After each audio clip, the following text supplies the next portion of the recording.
Welcome to the USS Silverside Submarine Museum, a museum dedicated to the efforts and accomplishments of the veterans who fought in World War II.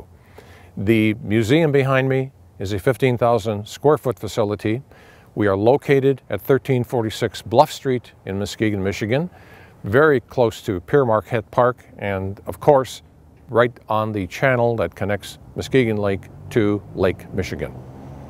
Currently, there is a course on World War II history being offered at the museum every Monday night from 6 till 9 p.m. Two instructors from Muskegon Community College have developed this course, and in cooperation with the college, the class is being offered here at the museum. Throughout the 15 weeks, each evening will have a different instructor, a different speaker, a different presenter with a specific expertise. The class is attended by students who have enrolled for credit, and the museum has made the offer to the community members to attend this lecture series if they so wish, and do so free, and of course donations are graciously and generously accepted. The topics throughout the course, if I may read from the notes that I have about the course, began on January 7th with the topic of From Versailles to Munich, talking about the transition from World War I to World War II. Subsequent weeks covered the topics of the German Blitzkrieg, crushing Poland, England stands alone, Hitler's dilemma, Operation Barbarossa, about Russia, Pearl Harbor, awakening the sleeping giant, the Pacific Theater, defeating the Desert Fox, and Muskegon, the arsenal of democracy. We invite you to come to the Silversides Museum on Monday evening, beginning Monday, January 14th, 6 p.m., to enjoy a very interesting evening about World War II history. Well, good evening. Welcome back. No blizzard tonight. A couple of commercials. And again, I'm Frank Marzak, and I'm sort of in charge of this place, I guess, but I appreciate so much you all coming out here, and so does our board. I really believe a lot in cooperation. And there are so many cooperative ventures that are taking place in this community, and we're now part of it, and it feels really good. And I want to use a prop to share one with you. And this may seem like a strange prop. You know where these came from, because we're running out of chairs? Cross Lake Ferry. We are working with them in tangents and a variety of different things, and of course the Cross Lake Ferry comes through here twice a day, and we wave at them and don't make any gestures to them because they're all looking at what is that. And these chairs are not in use until the end of April, so they said take them. So if we need more, we can get more, but I think it's just great. So thank the Cross Lake Ferry people when you were down there. Now, I'm not much of a salesman, and I don't plan to sell tonight, but I need to tell you a story and tell you about an envelope that is on your seat that you may do with as you see fit, but there's a purpose for it. When we first convened back in January, I mentioned what the museum is about and about a forthcoming exhibit that is about a local resident, a local West Michigan resident, who is now deceased, by the name of Elvin Jacobson. Mr. Jacobson is a son of the original Jacobson who started the JSJ Corporation in Grand Haven. And our chairman, Mark, is back here. If I say anything incorrect, please wave at me. But his son, Elvin Jacobson, graduated from the University of Michigan in, I believe, 1943. He graduated after going through the Naval ROTC. He earned a commission in the Navy as an ensign. After graduation, he went out to sub school. When he went into sub school, he was assigned to a submarine called the USS Flyer. In 1944, that ship was in the Philippines, and that ship had a disaster. I have here, assuming it will play real well, real fast, a 4.5-minute video that will tell you the story about Mr. Jacobson and what happened to him and his crew, and then what we are planning to do here at the museum to continue honoring that wartime tragedy as it turned out. So, sir, can I just play go here? And, okay. I'm not sleeping, but I know it looks like Welcome to the USS Silverside Submarine Museum. I am Frank Marzak, the Executive Director. Throughout the course of the year, we have approximately 30,000 visitors, and the mission of the museum is to honor through education and historic preservation the people who have served and are serving the naval and maritime traditions of our nation. The next project that this museum is taking on is called the USS Flyer exhibit. I'm Captain Roger Seedorf, and I'm the former commanding officer of the USS Montpelier, nuclear submarine. I'm here in the control room of the USS Silverside. The USS Flyer, a sister ship to the USS Silverside, struck a World War II Japanese mine on August 13, 1944, and sank to the bottom within seconds. 78 crew members died instantaneously. Amazingly, 8 crew members survived. The USS Silverside Museum is planning an exhibition about the Flyer in honor of the 72 crew members that perished and to draw inspiration from the 8 crew members that survived. I'm Jeff Bernstein, Flyer exhibition designer. We're standing in the foyer of the USS Silverside Museum, where visitors will arrive and encounter the story of the USS Flyer's sinking and the survival of 8 of its crew. That dramatic story will unfold on 4 hanging murals in the corridor projecting out toward the USS Silverside. The men who survived the initial explosion made it to landfall and then made it across a succession of small islands to encounter coast watchers who could help them connect with the United States Navy. To highlight that turn in the story, there will be a Coast Watchers radio here, which the museum has in its collection. Past the Coast Watchers radio, the visitor finds a video theater, and this part of the gallery will be themed like a Coast Watchers hideout in the jungle, from which they would have been observing Japanese ship movements.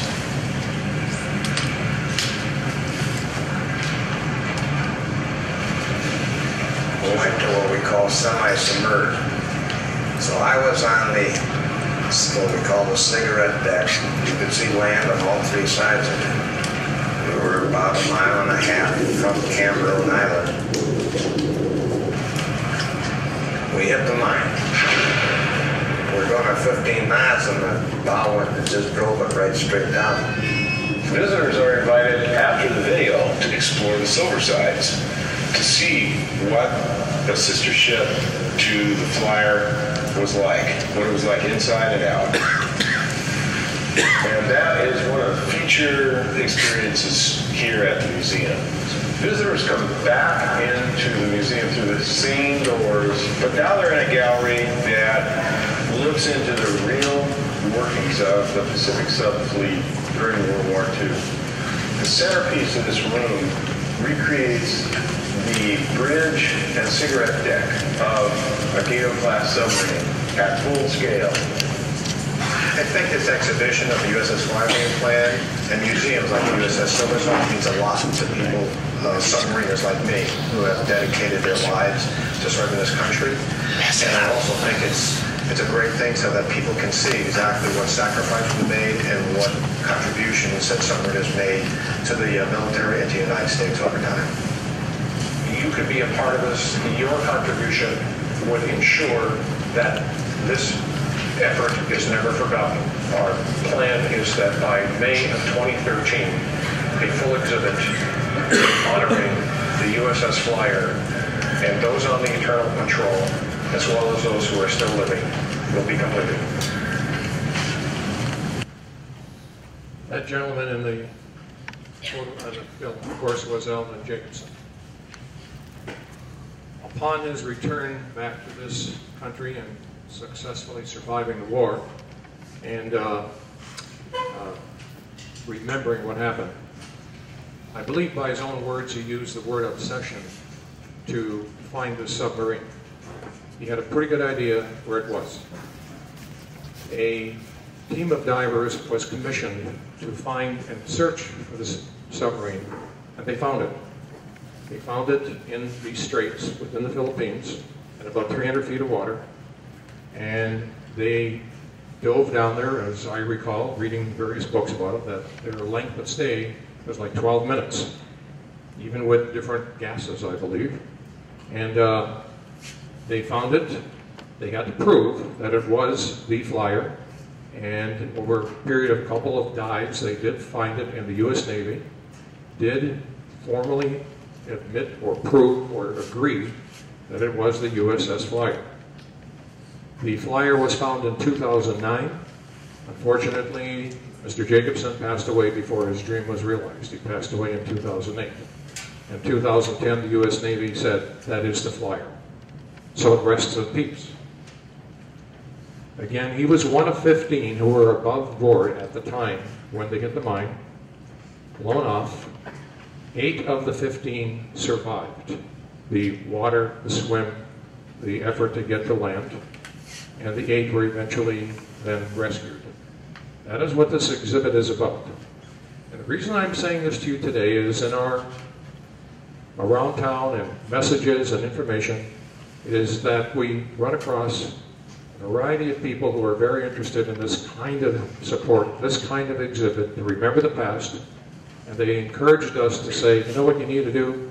You need to, with this audience interested in World War II, you might want to put something on their chair and say, if you are interested in this, if you are interested in supporting this exhibit, we would love to have your support. And that's as much of a sales pitch as that I am making. I want you to be informed, to be encouraged, to honor and recognize one of the people from West Michigan that was on that ship. In our back corner on the upper level, there is a complete collage of the sailors who are on eternal patrol. And it's a very sad story, but it's also a successful story in finding and having the memory there. So, I stand down, and George, it is yours, sir. Here you are. Thank you for your attention. Just a show of hands this evening. How many of you have been to every lecture? Wow. How many of you just missed one? Students, you better be putting your hands up. Some of them missed too. No, I'm just kidding. One thing I'd like to point out, and I know Frank never sells. I will sell. This is a resource, folks, this museum. If you're not a member and you've been to every lecture, you might want to consider taking a membership. And we're personally spiced this up. I know my colleague's going to kick me 4 times a Sunday. But if you've come to every lecture and you go to all the lectures for the series and you take a museum membership, you'll get a certificate suitable for framing. Okay? Certificate of completion. It might be appropriate for hanging on your wall. So think about it. Alrighty, well, we're going to get started tonight. Last week we talked about men in kilts saving democracy. How many of you attended that one? Bet you didn't know all of those aspects, did you? No. Well, that's probably one of the least covered aspects of World War II. At least it hasn't been done, it's just due. But tonight we're going to talk about one of the most covered aspects, because it's highlighted in many of the history books. It's going to be Operation Barbarossa, the invasion by Germany of Russia.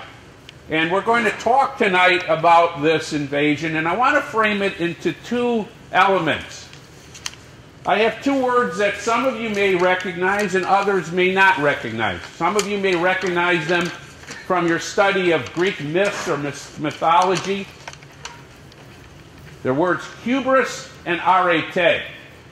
And we're going to talk about what those concepts mean. But for our purposes tonight, we're going to look at the following items. We're going to look at Hitler's views on USSR, because here is a man that's sitting in October of 1940, he's accomplished many of his goals, and by April of 1941, he's swept through the Balkans. He's got everything he needs. Why do you go to Russia? And we often are told that people study history so they don't make the same mistake twice. And I always say that to students, that's hogwash, because then we'd only have one war, right? One genocide, one, catastrophe, because we would have learned from the first one and never repeated it again. But the trouble is, men and women are fallible. Human beings are fallible. And they tend to get themselves into trouble. And we're going to talk about how that emerges tonight. We'll also talk about the USSR's bad state of affairs.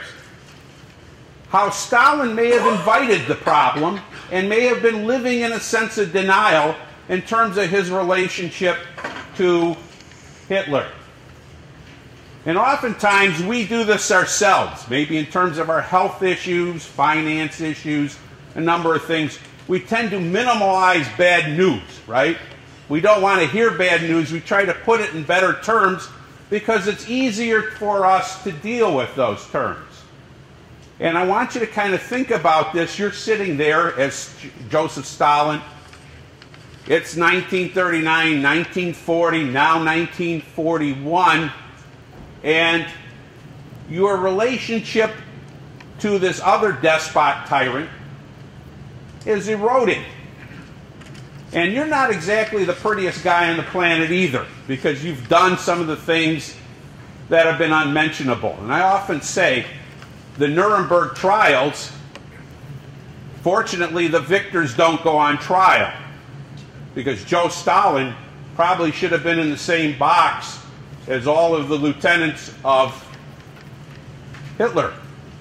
But the old enemy of my enemy is my friend. And we'll talk about how that may have emerged. The other thing we want to talk about is the strategy in the East. What are the Nazis thinking? What is the plan? What are the ultimate goals? How did this unfold?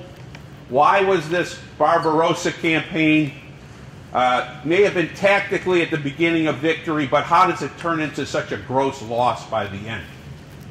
And we'll talk about the impact of weather and what the USSR does to make this a more difficult campaign for Germany.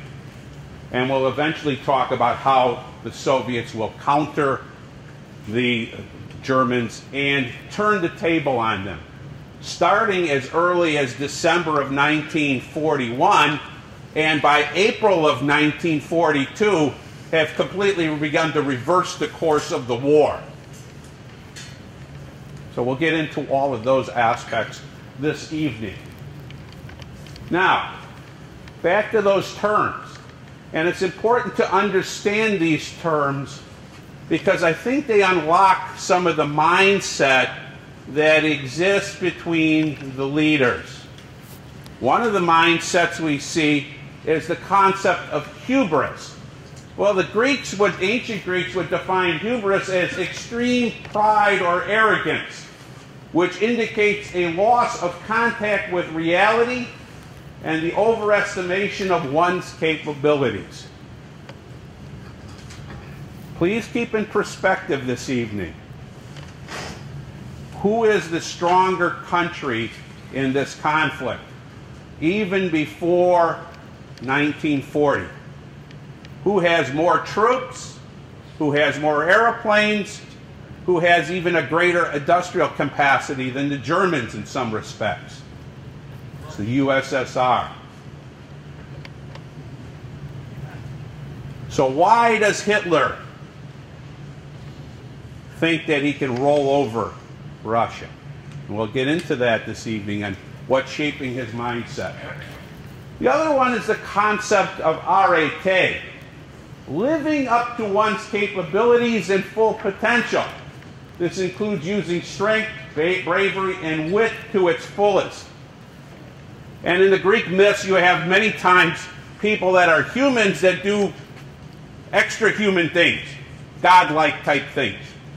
rise to the occasion. Theseus, who slays the Minotaur, if you remember from your mythology, right?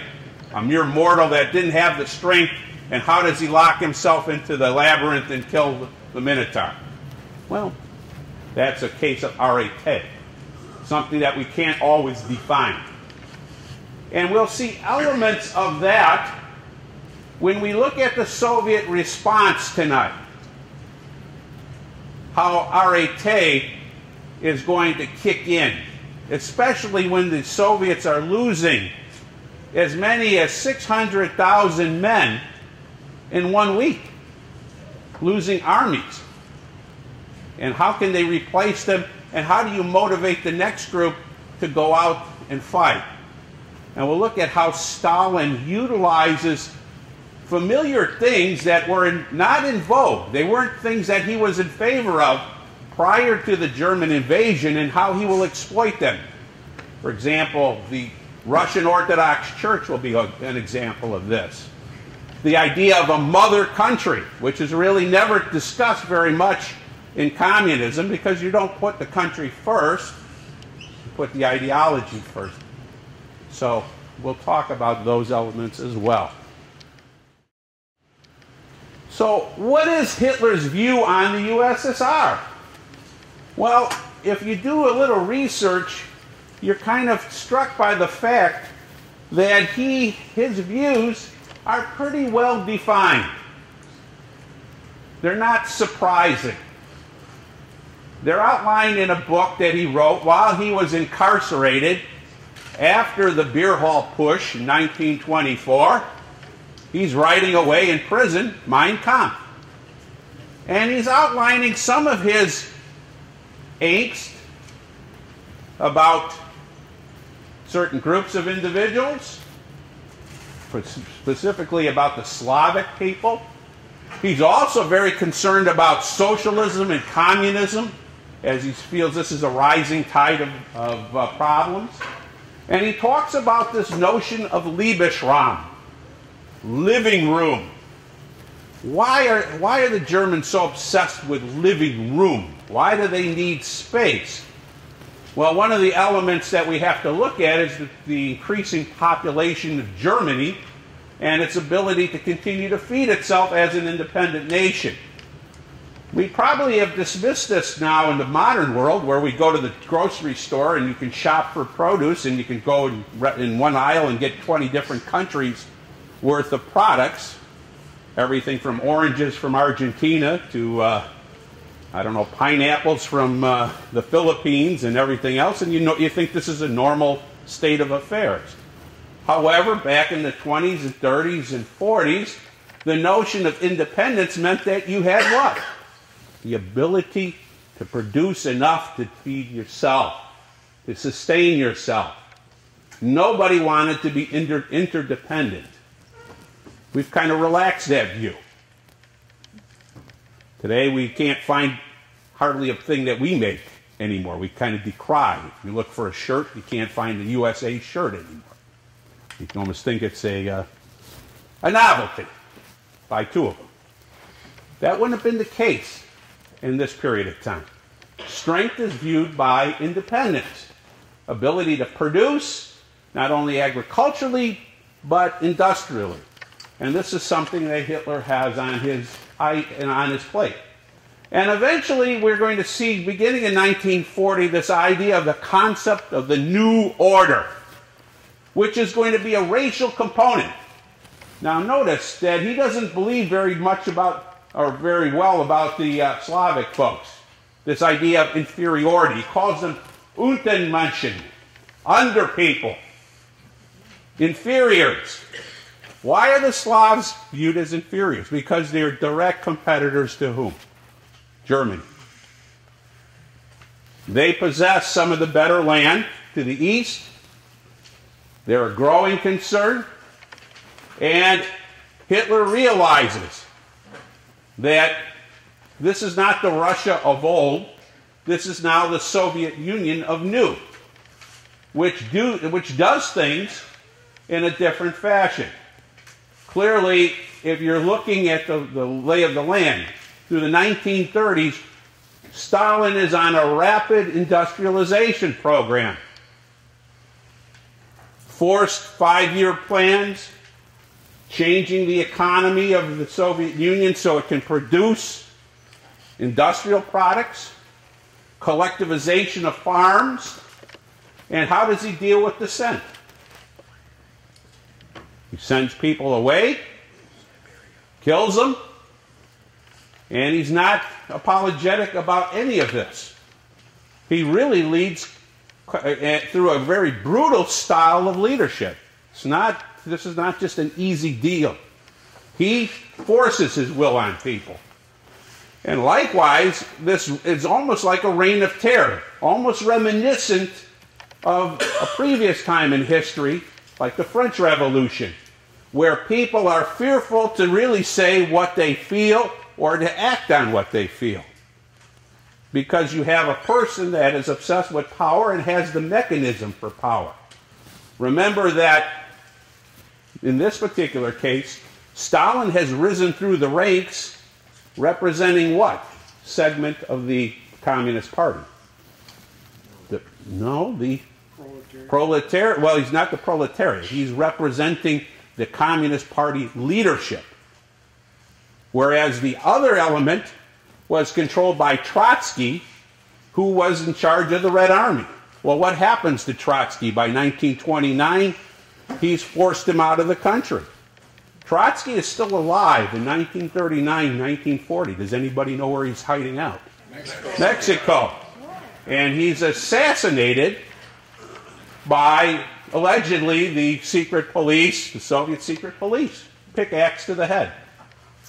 Okay? Because he's still writing from afar, criticizing whom? Stalin. So you got a guy that's very insecure in his power base. So based on these views, Hitler feels that Stalin is a pushover. This guy is a pushover. The main reason why he feels he's a pushover, 1938, Stalin fears that the army is going to uprise against him, the Soviet army. And what does he do? Cleans house. 3 of the 5 marshals, which are the highest rank, he has them executed. Trumped up charges. In one case, he collaborates with the Germans to manufacture evidence that the guy was a traitor. 1-day trial. Started at 9 o'clock in the morning. By 2:30, they were hanging him. Okay? For those of you that are lawyers, I'm sure the discovery process was working well there that day. Right? Interviewing witnesses was probably real high on the list. 13 out of 15 commanders, which are equivalent to like our 1-star generals, were executed. So who's left? He's pretty much decimated his military leadership. And what does he proceed to do? Select people that are going to be favorable to him. Why will he select people that will be favorable to him? He's fearing possibly a coup. He thinks the army might rise up on him. Not a good student of history, because how many times has the Russian army risen up against its leaders? Once, and it lasted for a day, 1825. Okay? So he's really focusing his attention on the what? The wrong place. So he's decimating his military. And Hitler feels that, hey, this is going to be an easy guy. He's not going to have commanders to command his troops. The other thing he's going to understand is that Germany, to this point, when you talk about hubris, their actions have only dictated what? They've had light casualties and had heavy success. Everywhere they've gone, with the exception of Crete, the losses have been very minimal. And the Crete campaign was only 4,000 dead paratroopers. So this has not been something that he's had to deal with. It's kind of like the kid that's been on a roll. We can keep winning. It doesn't make any difference. Whatever we touch, we're golden. And that's going through his mind. And the other flawed concept is if he defeats the Russians, the USSR, who's left? Britain. Well, is Britain going to be able to do anything? They're all bottled up. They'll probably end up suing for peace. So in the back of his mind, he has to launch a lightning strike.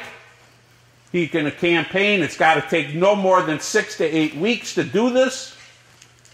Just similar to what he did in France. If we can get that to happen, guess what? Everything will be golden. And then the final thing, the Germans have begun to run out of oil. Oil keeps those tanks going. And you know it's gasoline that pushes those vehicles along. Where is he getting his gas? Well, he just recently acquired Poloesti, which is the Romanian fields, but that's not a good situation. He needs backup. Why does he need backup? Because we're getting too close to being bombed by the Brits and others. He's getting nervous. It's not a good situation. Where is there more oil? Baku, which is in the Caucasus. So if we get into the Soviet Union, there's another oil field. We'll be able to relieve our energy problems. And I think these words pretty much reverberate his thoughts. All we have to do is kick in the front door and the whole rotten structure will come crashing down. He's referring to the Soviet Union. He said it's like a facade. You push it, it looks solid, but it's all rotten inside, it'll collapse. And you have to remember that he's also counting on the newly taken over Baltic states, Latvia, Estonia, Lithuania, to also rise up in support of his efforts because they're tired of who? Soviet Union, who just recently conquered them a couple years before in the Polish division. So this is where he's at. Now, his other observations, we talked about the political mess, we talked about industrialization, we talked about the purges, but the other thing he's counting on is look at how poorly 1939-40, that war with Finland, where a Finnish army, 175,000 to 200,000, has tied up 1 million plus troops. And they were able to give the Soviets fits. If that's any case, we'll be able to walk over them. So in his mind, this is inevitable. We have to act. We have to do something. To do nothing is not going to be acceptable. Now, let's do the other side of the coin. We're Joseph Stalin. It's 1941. You see your competitor, he's on a roll, everything is going his way. Why is he just keeping his eyes closed? Well, there's evidence that he kind of knew that it was going to be a fight. Look at this speech he gave to his commencement, to his officer candidates at the military academy in 1941.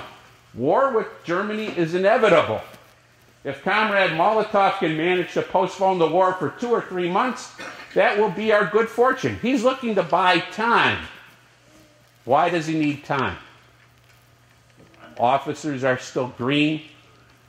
Industrialization, good. More planes, more weapons, but all of his weapons up to this point are inferior to the German weapons. Yes, he has more tanks, but any good Panzer can knock them out quickly because they're tanks that date to the early 1930s. They're not good tanks. Remember, the T-34 will not come online until April of 42 in any number. And you got it. It's not just putting weapons on the front lines. You have to also train personnel to deal with the weapons. That takes time. And that's going to be another concern. Now, the purges were deep. 60% of the field marshals, 3 out of 5 gone, 13 of the 15 army commanders. And the other thing that the Russians are struggling with is they've now acquired all this territory through the division of Poland and the Baltic states.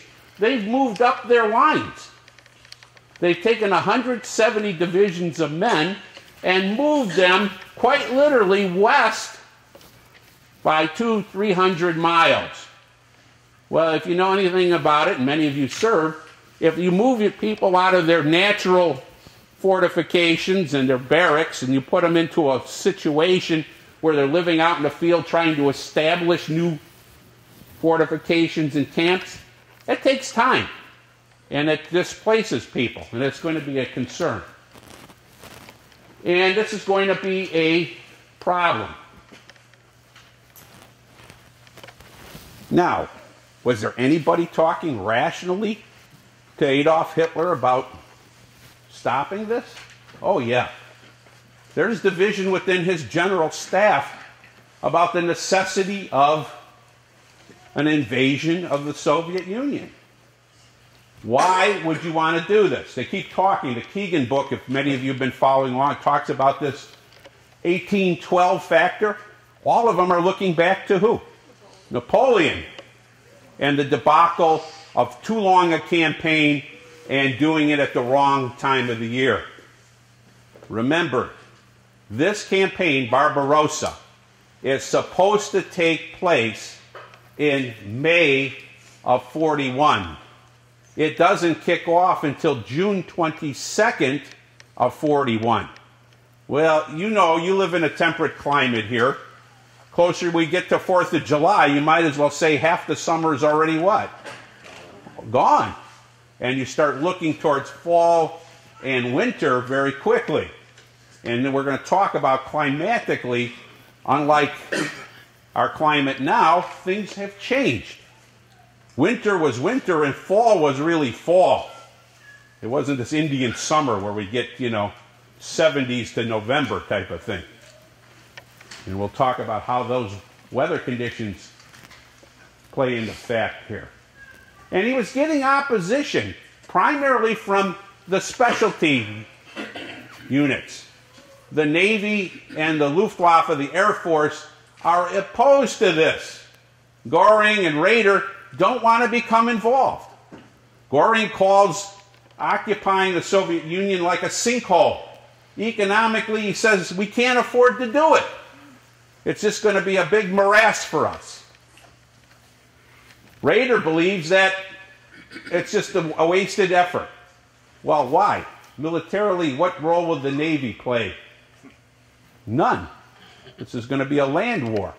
And his sights are, let's take Gibraltar and then really give the Brits a fit or two, because now we'll bottle up the Mediterranean.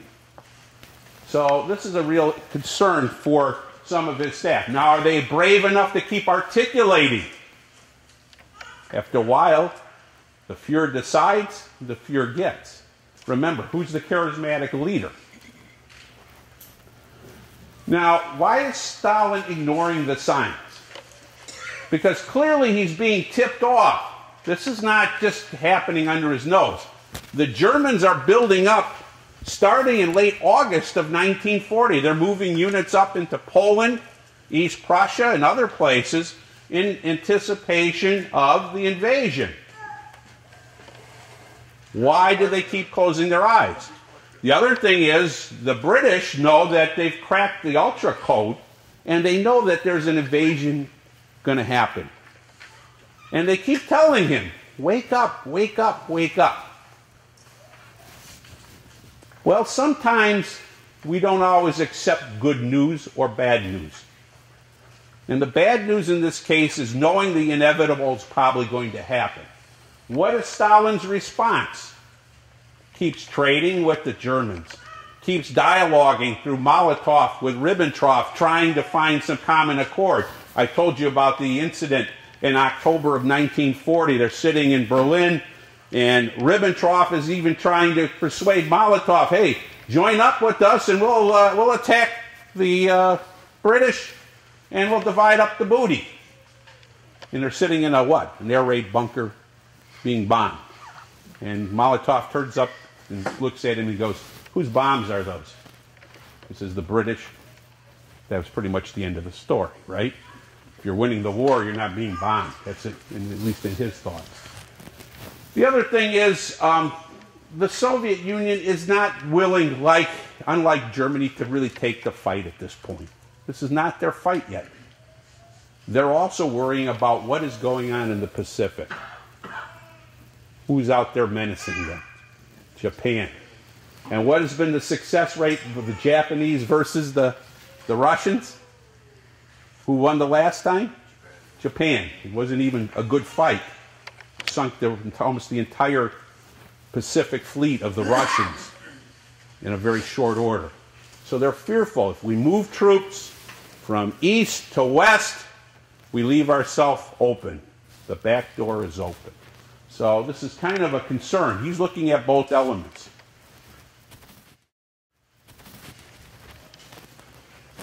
Now, looking at this, Germany versus the USSR. Germany is going to commit nearly 4 million troops to Russia. 4 million out of a force of what? 5+ million? 3 out of 4 soldiers will go to the Eastern Front to be involved with Barbarossa. That means that 4,300 tanks, 4,400 aircraft, 46,000 artillery pieces will be diverted. Why can he afford to do this at this point of the war? Britain is not an active menace to him. He doesn't have to worry about the British attacking. So this can be something they can do. The other thing is he's counting on significant support from his newfound allies. Romania, Bulgaria, they'll come into play. They'll commit forces, and they do, 600,000 troops. That's a significant number. Put that in perspective, I think our force in the Mideast, Afghanistan, is nowhere near that number today. Probably about half that when we went active with our Iraqi campaign. So you can see that just the sending of the allies in is going to be a tremendous boost. Now, what does the Soviet Union have? On paper, 5.5 million troops. Now, that's in the whole army. But you got to remember that those are also divided up between Pacific as well as Western Front troops. Western Front being the front that we would call Eastern Front for the Germans. Okay? That means that they have probably about 2.9 million troops. They're outnumbered initially by at least 1 million troops in the first phase. The other thing is they have 20,000 tanks, and this is incredible, 35,000 airplanes. One of the war aims that Hitler is going to do with the Luftwaffe is immediately to knock out the advantages in tanks and airplanes through aggressive bombing and attacks on the Soviet airfields. Got to remember that the Soviet Union is not militarily far ahead. They're working off a 1920s, early 30s model. The planes don't have radios. There's no ground support between planes and radios, so you don't have any communications in many cases. The tanks, late 20s, early 30s model C-17s, not very good. Will fall prey to the Panzers, which are the state-of-the-art at the time. And the idea is that the Germans will attack quickly and fast, all across 3 fronts. Now, this is what kind of fascinates me.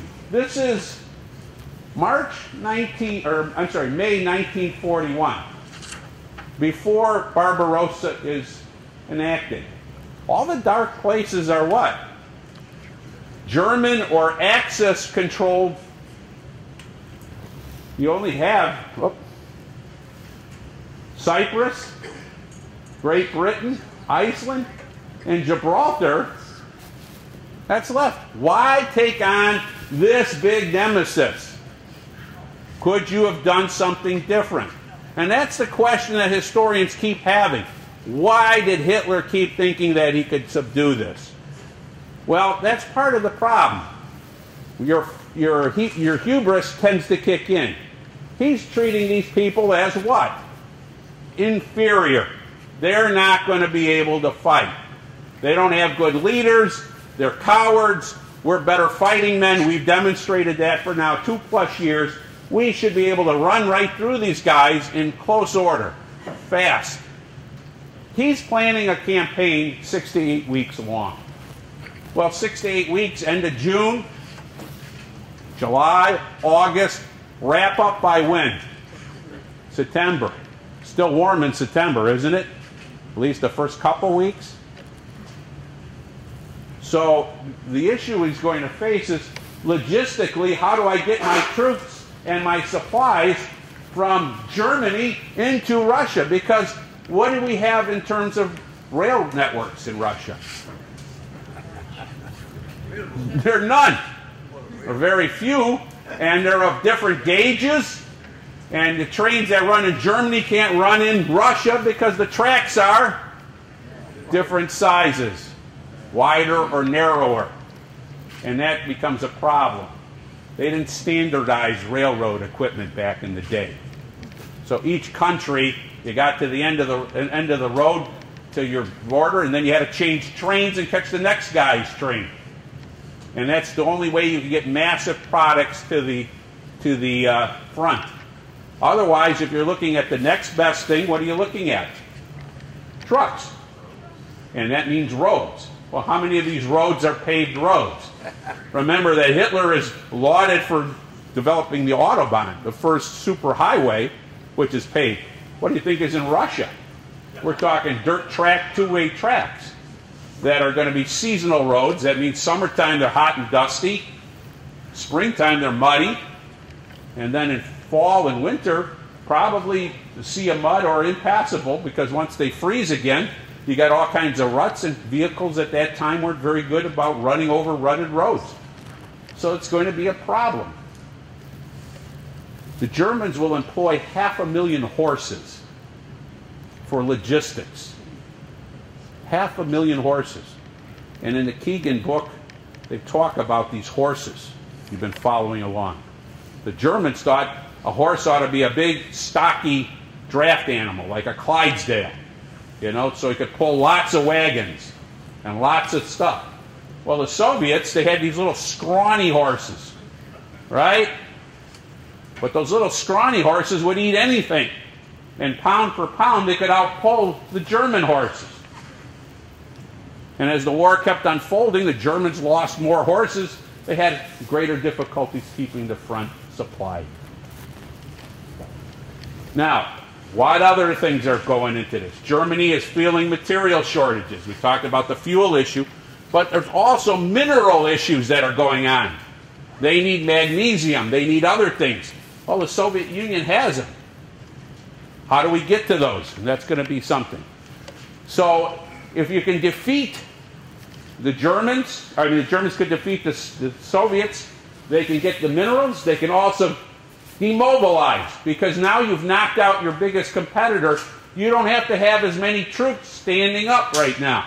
And this is becoming a taxing thing on Germany. More people in uniform mean more things you got to manufacture for the fronts. That means greater deprivation that's going to go on at home. And one of the things that's kept Hitler popular up to at least 1941 is the people back in Germany have not really felt what? The war. Starting in 41, 42, the war will be right on their doorstep. Bombings and deprivation will begin to happen. The other thing is the Ukraine could be used as a grain basket, and that's going to be a big issue. We talk about, there's a chapter 10 of Keegan, we talk about industrial output as well as the calories. And if you don't get the Keegan book, go to your library, or we do have some back there, purchase them. Follow along, because this correlates very closely. If you haven't read John Keegan's book, please do so.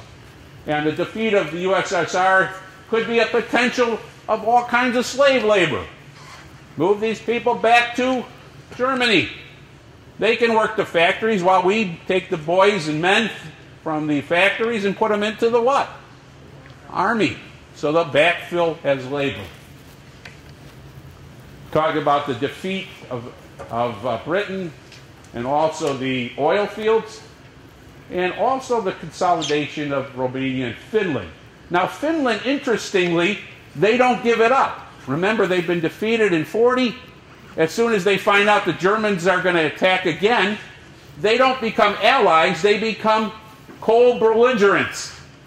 Which is, in other words, you're blooding up my enemy, I'll just stand on the sideline and get a punch in or two as you're knocking them around. That makes me feel good. But when you're getting beat up, guess what? I'm going to walk away from you. That's what the Finns were doing. And it's going to be very critical, especially when we look at Leningrad. Now, plans are offered to Hitler. Hitler decides on these plans. By December of 1940, he's already selected a plan. Whose plan is it? His plan. It's not, you know, what the German High Command has told him or other generals. He selected his plan. Now, it's kind of ironic because Hitler was, what was his rank in World War I? Corporal. I don't think corporals are involved in theater planning, are they? Okay. Also ironic is the name that he selects for this campaign. He calls it Operation Barbarossa. Well, if you know anything about Emperor Frederick Barbarossa, he was one of the dream team that the Pope had selected to lead the Third Crusade. Well, when he was making his way to the Holy Land, Emperor Barbarossa decided that the bridge that the troops were going over was too slow. So he launched into a river with this horse with full armor on. What happened to the poor horse and poor Emperor Barbarossa? They drowned.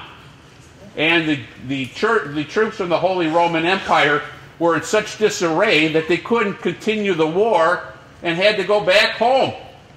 In fact, there were thousands that departed. In fact, almost 50,000, 5,000 made it back. So what an ironic name to pick. The other thing is, they're planning for 41, the Balkans happen. Now this is what's interesting.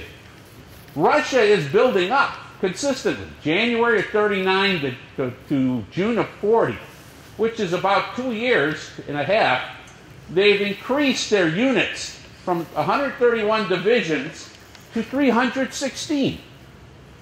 That's incredible. This is a huge army. Well, it's a huge army without a lot of skill and a lot of leadership, and that's going to be the problem. And we talk about the number of personnel that increased, borders, everything is gearing up. Now the problem is, in the initial phases, the Soviets will be decimated. And when we look at the attack itself, there's 4 phases. Starting with phase 1, Hitler decides that he's going to divide his army into 3 army groups. Army Group North, Army Group Center, and Army Group South. Center is going to focus on the Latvian states with the ultimate goal of getting to Leningrad. Why Leningrad?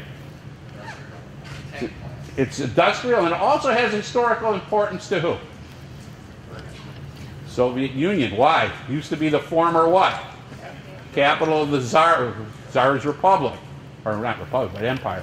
So the other thing is we're going to look at is Army Group Central is going to be aimed at the Ukraine with the ultimate goal of making it to Moscow.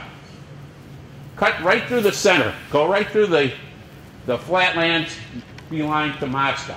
And the group going to the south will take in Kiev and start heading for the oil fields. So here you go. Your northern group heading towards Leningrad, which is right up here in the corner. I don't know, that pointer doesn't seem to work on the screen. Okay, up to the pointer. And then we got the other group going to Moscow, southern end moving towards eventually what will be Stalingrad, but their ultimate goal is to get down in here to Caucasus and the oil. First weeks, unbelievable. They move with such lightning rapidity, the German army and the Air Force, knocking out thousands of planes right on the airfield. And what we also know is the German planes fly faster, they're more agile, they're able to take out Soviet fighters and bombers that get up. The bombers they can't even carry enough munitions to make a difference. They're carrying about 20% of the load that the German bombers can carry.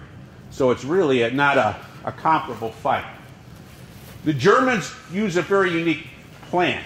They move through the areas, and when they encounter resistance in cities, what do? Surround the cities, and they keep going, trapping large units of Russian troops behind them. Why did they do that? They feel that the Russians, because of their poor leadership component, plus they're isolated from supplies, they'll eventually capitulate or they'll end up fighting to death. Now you have to also remember that nobody wants to retreat. Why are they fearing retreat? Stalin will have them what? Shot. And in fact, as the fight begins to unfold, Stalin will be putting up political troops to backwash in these areas the main units. And if they do break, they're instructed to shoot who? Their own. So this is a constant fear. Nobody wants to be the one that bolts. They fell over each other. They attacked in waves. The Russian next wave came, they fell over the dead ones. I talked to machine gunners which were on the Russian front. And he said the first wave comes, they couldn't go back because they were shot by political commissioners. Yeah. The second wave comes, falls over the dead ones. They're shot. Yeah, well, it's a mass slaughter, and you're right. You're right. Now, the other thing we have to understand is the German mechanized units, these panzers, are moving at least twice as fast as the infantry. And while they're scoring successes, they're outracing their infantry units. And this becomes a problem because the infantry can't keep up. They hadn't developed the idea of trucking or moving troops, what we call mechanized infantry, moving them up by truck. They made them walk. They didn't have enough vehicles, the Germans did, to keep up. And that becomes a problem. So the panzers are scoring great victories. They're outracing their supplies. They're outracing their troops. And they have to hold up for the other guys to catch up. Well, if you're moving half as fast, this is going to be a problem. And that becomes an issue. They have to actually, by August, start telling people to slow it down. You're going too fast. Well, this is going to be too costly for the Germans because guess what? When you halt, what happens to the enemy? Do they stop and wait while you get a tea and break? No, they try to counterattack and try to catch a little breathing room. And this will become an issue. Now, what we see is by July, they're moving quick, but they're still not really doing as well as they think they should be doing. They're scoring tactical victories. They're chewing up Soviet armies in the process. Behind the lines, they have them trapped. But the issue becomes, what can we do to get to these places quickly? They need to score tactical victories. Well, remember the objective. Leningrad, Moscow, and we're going to the south towards the oil fields. Hitler is not a man of patience. And that's probably what ends up doing in the Germans more than anything else, is you've got a leader that has a fuse about as short as the smallest firecracker fuse. If he doesn't sense he's getting it fast enough, he gets upset. But they're scoring tremendous victories. And they're catching 400,000 plus in 1 week. People surrendering behind the lines, Soviet troops. What do they do with these guys? Put them in open boxcars, ship them back to Germany, and incarcerate them in prison camps where they will be treated at less than the standard for the Geneva Convention. Why? Yeah, exactly. And they're viewed as political problems as opposed to war soldiers. Well, if you're a political issue, then you can be treated any way you want to. And some of them will be shot. Is that the reason for the stall as well in Leningrad? Because the troops want to fear Stalin if you're in captivity by the Germans. Exactly. And that's going to fortify the Russians to stand and fight, because they can't give up. Better to die than to be shot in the back or to be taken prisoner. So with those dire consequences, why not stand and what? Fight. And that will be the case. So they start, and this is the shift. They race up towards Leningrad. They begin to advance towards Leningrad, launching assaults on Leningrad, and all of a sudden, Hitler begins to get worried because the casualty rates begin to do what? Skyrocket. And he tells his commanders, no more attacks. Surround them and starve them out. Well, if you know where Leningrad is located, it's on a what? Peninsula. Have the Baltic Sea on one side, have a huge lake on the other side, and you have the Finns coming from the north. It's not, sorry, it's isthmus, not a peninsula. You don't have anywhere to go. You're surrounded. And when we identify with that a little later tonight, in fact, a few minutes, we're going to be seeing how this is going to play out. Phase 3, more focus on Kiev to the south and Leningrad to the north. By August 8th, they're attacking vigorously. Casualties rise. What happens? They begin to pull tanks away from Leningrad. Hitler feels that if he gives them to the army group center, they can advance to Moscow. He thinks if they can capture Moscow, what's going to happen? The war is over. The war is over. That would be about as probably the biggest fallacy as if we lost Washington, D.C. Would the rest of the United States quit?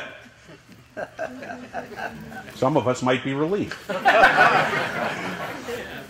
Sorry, I shouldn't say it. I'd probably get arrested for sedition. What about, what was the time when General Brasov was his whole division? Walter, hold the question. Walter, hold it. That's a good question. Well, let's leave that for question hour, okay? Right after. I'll take questions, okay? Hold that, because I want to get through this. We got a couple more slides. And then open to everybody, okay? I appreciate your questions. Okay, so 452, 400,000, 600,000. Where's these troops coming from? Where's Stalin pulling out more units? Siberia, he starts pulling out Siberians. Mongolia. He's got such an ethnically diverse army. For the time, the Soviets are more ethnically diverse than others. And they even begin to put women into fighting roles. And the appeal begins to happen for the mother country, for Russia, and he starts to find allies in anything and anyone that he can. Appealing to the Orthodox Church, actually loosening up restrictions on the church, which he hated. Why did he hate it? Stalin was an ex-candidate, seminarian candidate in the Russian Orthodox Church and got thrown out for being a crook. Right?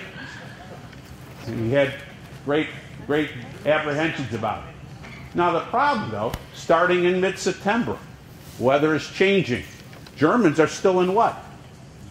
Summer uniforms. They don't have great coats. They don't have extra changes of underwear, a lot of things. They're being decimated. They're running around. There's no 3 hots and a cot and a shower. They're on the move. And you know, if you don't get your showers and you don't get your good food and you don't feel like you're being taken care of, how do you fight after a while? You're pretty demoralized. Yes, you're making progress, but you're demoralized. Now comes the rains. Starting in September, October, heavy rains, drenching rains, winds, cold winds from the northeast. And what happens? Russian, well, it's not quite there yet. They're getting chilled, okay? And those roadways that were bringing all that wonderful stuff are pea soup now, muddy. And now the trucks can't get through and they're resorting to wagons. And what happens to these wagons? They get bogged down. This is a logistical nightmare. Further you go, the worse it is. What are the Soviets doing to help make this even more miserable? As they retreat, they burn everything. Didn't matter. If Russian civilians were caught up, burn their houses down. Give them 5 minutes to collect everything and torch it. You don't want to give them any shelter? No shelter, no food. The idea was scorched earth. Make it real rough. Phase 4. Getting cold. We have to score a tactical victory. Well, Operation Typhoon. Where is the emphasis at this point? Moscow. Soviets start pulling, I mean, the Russians start pulling into Moscow in October. They can see getting closer and closer. And the problem is they just don't have the resources to punch through. How close do they get? Yeah, out to the suburbs. They can see the spires of the Kremlin. By December, they're launching attacks on Moscow at 60% of their strength. By this point in time, what has the Soviets done? They've taken a bare-bones defense and they've begun to beef it up with those Siberian forces. They've started to bring them to Moscow. Plus, they've got a secret weapon. Man, I'd have more badges and ribbons, too, if I saved the Soviet Union. This is General Zhukov, Georgy Zhukov. He probably earned every one of those medallions because he becomes a superhero of the Russian defense. They deploy him to Leningrad. When it looks like Leningrad's going to fall in the siege, he gets deployed there, strengthens defense. They get him out of Leningrad, they take him down to Moscow. He helps rally the troops in Moscow and begins the counteroffensive. And then later on, we'll see him in April of '42. He'll be leading the troops in the counterpunch at Stalingrad. Yeah, he had originally felt that ill favor to Stalin. Oh yeah, he was in the doghouse. Surprising Stalin didn't have the revolver ready for him. Wasn't it the fact that 3 of the Russian generals, excellent generals, Stalin let him free rein. He let them micromanage all the stuff. Yeah, well, he was always, well, he was like Hitler. Hitler micromanaged too, to the detriment of his troops. And that's something we see. So he goes, Zhukov, he used techniques, and also he was a big proponent. Fight or die. This is not that we're not backing up. And this is consistent with Stalin's give them no space. By this point in the war, Stalin is not ceding space. He felt that probably some of the early problems he had where units broke and were demoralized. Now they're pushing for a change. Now, what we know is in Stalingrad, the siege begins in '41. It doesn't end until what? '44. You have to explain to the people here that Stalingrad was occupied by the Germans. Oh, I haven't got to Stalingrad yet. Walter, you're jumping me again. Please. I know you're enthusiastic. I'm going to let you give the speech next week. Okay. Right up here. Here we go. Leningrad. Right on the doorstep. Trying to punch through. Starve them out. Starve them out. Does anybody know what the bread ration was? 600 grams. 600 grams of bread. That's like a slice and a half of German bread. Now, the bread was not like you think about it. It was adulterated with sawdust to stretch it. Because remember, they're not getting supplies. So they have to stretch everything. The extreme cold working against the Germans as well as the Russians, but the Russians don't care. They're prepared. They have the right clothing. The supply lines are shorter. They're used to the Russian winter.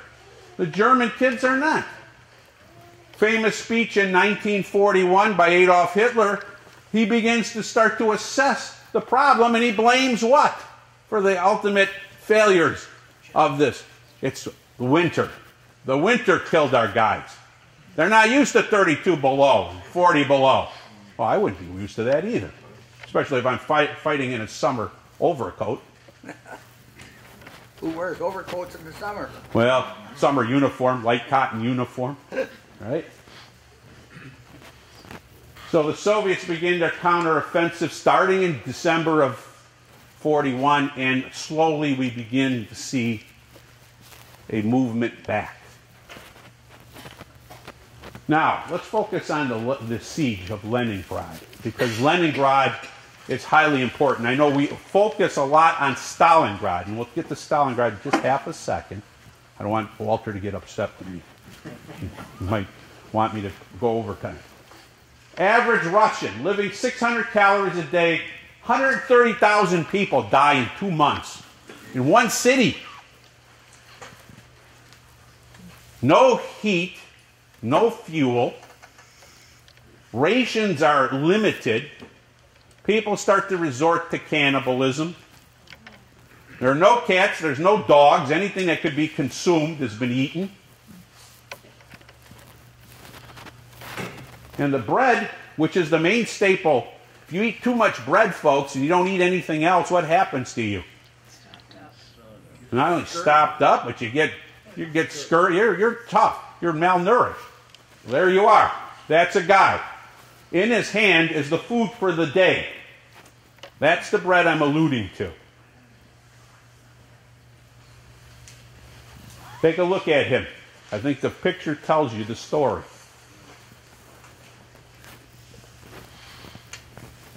Now,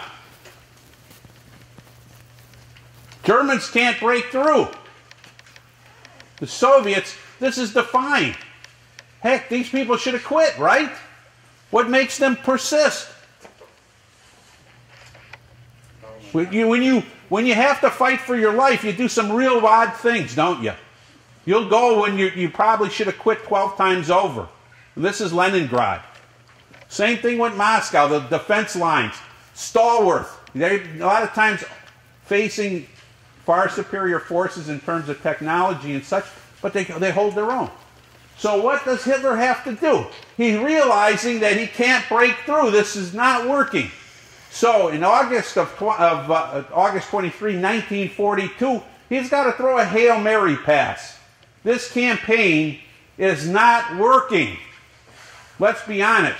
Operation Barbarossa, tactical victory, but it really is an overall defeat. So how can I make lemons, take these lemons and make lemonade out of them? Well, let's go towards the oil. If we divert everything we have, we push down towards the south, Army Group South, we can go through through the Caucasus and get the oil. Now, there was also a thought that they'd launch a secondary operation going through Turkey and Iran to capture the oil that way. So they get the oil fields in the Caucasus, and they would also get the oil fields in Iran at that time. But they wanted to see how it would work first to the north. He launches this all-out attack, shifting almost all of his resources that he can afford to this area. And what happens? Initially, they start moving, and they're making inroads. By August 23rd, they're attacking Stalingrad. In fact, they leveled Stalingrad. If you really look at pictures, there's nothing left in Stalingrad. It's just like dust. But the problem is the Russians haven't what? Given up. You had a question? Well, I'd just like to point out, yeah, you're right. In the opening stages, they basically flattened it with a massive air bombardment. Basically blocked all the streets. Yeah, and you couldn't get the tanks in. 24 hours. I mean, with all the streets blocked, with no enemy resistance, you really have a hard time doing that anyway. Yeah.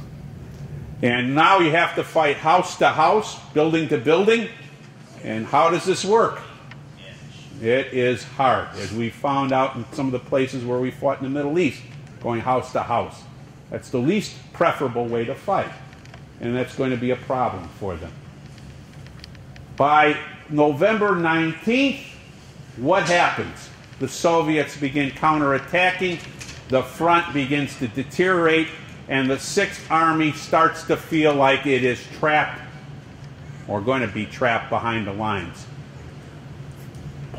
General Paulus keeps calling the Fuhrer. Keeps trying to let the high command know, we don't have supplies, we're being cut off, we need to go. Plus the fact that winter is already hit. His troops are not prepared. They're open, they're exposed. Stalingrad isn't a great place to be anyway. And they're dying by the numbers. Morale has gone to heck. The effective fighting force is decimated. Hitler refuses to relent. He won't let Paulus go. January of 43, Paulus is on his last legs. He's thinking about surrendering. His battalion headquarters, his army headquarters has been ravaged by the Soviets. He thinks about giving it up. What does the Fuhrer do? He promotes him to a field marshal because he thinks that a field marshal has never, ever surrendered. Well, Paulus fools him. He quits. He surrenders. And the Fuhrer is livid. Keegan talks about how livid he is in the book. He says, watch, he says to the rest of his general staff, the guy will sing like a canary for the Soviets. And he did. He even made propaganda speeches. Now, what changed the tide? Why did the Russians win, or start to win? First of all, the introduction of the T-34 tank. Panzers were having a heck of a time knocking this new tank out. A huge monster tank, thick armor. The German guns are not able to knock them out. They have to have a lucky shot. The lucky shot is they hit them from the rear, right over the engine compartment. How many tanks can you shoot from the rear? Not many. That's called the magic miracle shot. Okay? The other thing we begin to see is the short supply lines of the Russians are going to make the difference. The Germans can't get supplies. Russians can get supplies. You get fed, you get clothes, you get munitions. You're a happy trooper. You don't get any clothes, you don't get any food, you can't shower, you can't find shelter. You're unhappy. And you're probably starving to death. And that's what's going to happen. The United States supplies to Russians with 70 ships a day at Murmansk. By this point in the war, we've got Lend-Lease going 24/7 because we're involved. Plenty of it. Yeah, exactly. And that's where we end. Hey, George? Yes? Wasn't it too that, like, since the Germans didn't really take, they just surrounded Leningrad, they had time to evacuate all the factories to the east? Yes. They kept, and that's one of the things that Keegan does a good job, and all the other authors. The Soviets keep moving their places further and further to the east to protect their equipment. Remember, Soviet Union, it's an immense country. And probably at the best, only 30% of it's under what? German conflict. Other questions? Walter, you had 100. What do you think Stalin's motivation was in not letting hardly any German prisoners go back home? Most of them died. Well, you got to remember, this is tit for tat. The Germans have made their stand. They're not going to give any quarter. And what happens when the Russians start taking German troops? Did they give any quarter? No. So I don't know. Why are people so brutal to other people? Well, the Russians took German prisoners and sent them to Siberia. You know that. Well, the Germans sent them to concentration camps and didn't feed them. So, if you're cold and unfed, or you're hungry and unfed. He fought in Stalingrad, and he was a communist. He thought he was going to be the mayor of town when the Russians come. For them, he was just a German soldier. Mm-hmm. He ended up in a lead mine in Siberia. That's where he died. Yeah. Well, that was part of it. They either worked you to death as a prisoner or whatever. Yes? Yeah, in Stalingrad, the 6th Army had started out with around 270,000 men. By the time that Paulus surrendered... 60. Is it 60 or less than 60? 270,000 to start. Yeah, but by the end, it's down to what? 91,000 surrendered. And Right. out of those 91,000, only 5,000 Made it home. made it home. Yeah, exactly. Not nice. No, nobody's nice. Remember, war brings the worst out in people. Just because you surrender doesn't mean you're going to get a pass. That's more of a 21st century idea. If you don't have the other microphone going, could you repeat the question for them? The question was, what was the question anyway? Yeah, go ahead. Restate your question. Well, really, it was a statement. The 6th Army, when it moved into Stalingrad, it had 270,000 men. It was the largest formation of its type in the German army. Right. But by the time it surrendered around, I think it was at the very beginning of February, it was divided. But anyway, it surrendered in very early February. It had 91,000 people left in it. Surrendered. Okay. Out of those 91,000, 5,000 lived security. Yeah, exactly. So what it is really a statement. He said that 276,000 started. By the time the Germans surrendered, there was 91,000. At the end of the war, 5,000 returned. Okay? Okay, I see lots of eager feet ready to move on the move here. A couple things before we depart. First of all, do not forget these memberships. I've been a very proud member of this museum for the last year. It's really just a treasure here in our community. So please take a look at this. Before we go, I'd like to ask Mr. Malawi to come up and talk about his exhibit again, please. We all got a nice little handout with that, and please share with us. Okay, I don't need to say much because it's all right here in this paper I gave you. These women, I've only been able to find them one at a time over long periods of time. There were lots of women. There were lots of them who served from Muskegon. But of course they got married, their name changed, and how often have you seen a woman walking around with a World War II veteran cap? No. They disappeared. They might be sitting next to you in church, and there is no possible way I can find them unless you tell me about your aunt or your cousin or your mother or your grandmother or your great-grandmother who was in the war. I have no way to find them except if you'll help me. Thank you. Next week, the day that lives in infamy, in Pearl Harbor. Thank you guys for coming. Have a safe drive home.